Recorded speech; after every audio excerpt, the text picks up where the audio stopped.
সপ্তদশ খণ্ড। চতুর্থ পরিচ্ছেদ।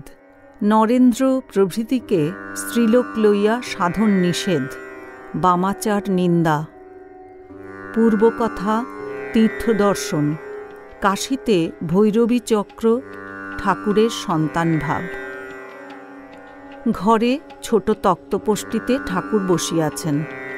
নরেন্দ্র, ভবনাথ, বাবুরাম মাস্টার মেজেতে বসিয়া আছেন।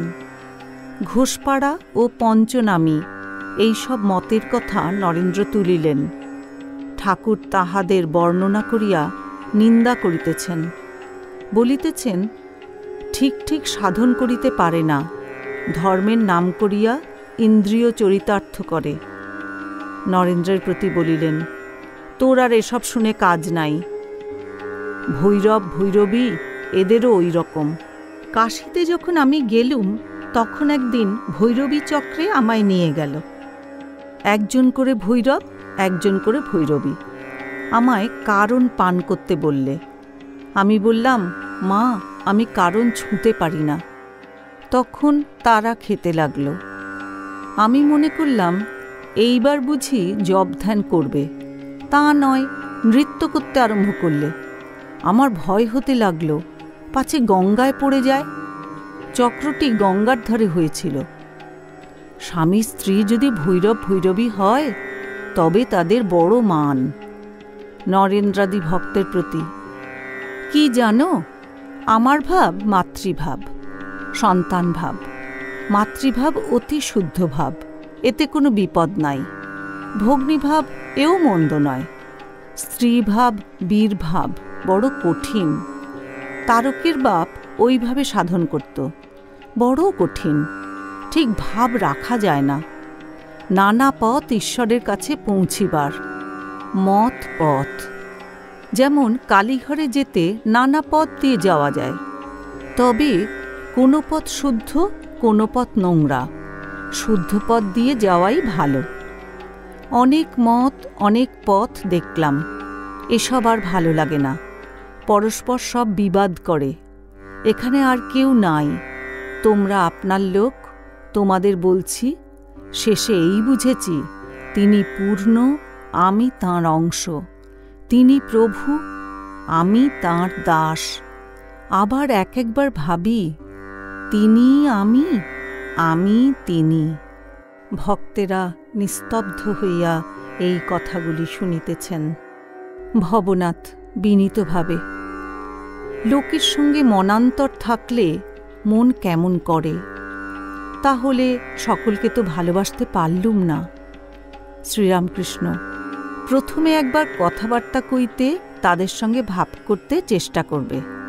চেষ্টা করেও যদি না হয়, তারপর আর ওসব ভাববে না। তাঁর শরণাগত হও, তাঁর চিন্তা করো। তাঁকে ছেড়ে অন্য লোকের জন্য মন খারাপ করবার দরকার নেই। ভবনাথ, ক্রাইস্ট, চৈতন্য এঁরা সব বলে গেছেন যে সকলকে ভালোবাসবে। শ্রীরামকৃষ্ণ, ভালো তো বাসবে, সর্বভূতে ঈশ্বর আছেন বলে। কিন্তু যেখানে দুষ্ট লোক, সেখানে দূর থেকে প্রণাম করবে। কি চৈতন্যদেব? তিনিও বিজাতীয় লোক দেখে প্রভু করেন ভাব সংবরণ। শ্রীবাসের বাড়িতে তাঁর শাশুড়িকে চুল ধরে বার করা হয়েছিল। ভবনাথ, সে অন্য লোক বার করেছিল। শ্রীরামকৃষ্ণ, তাঁর সম্মতি না থাকলে পারে? কি করা যায়?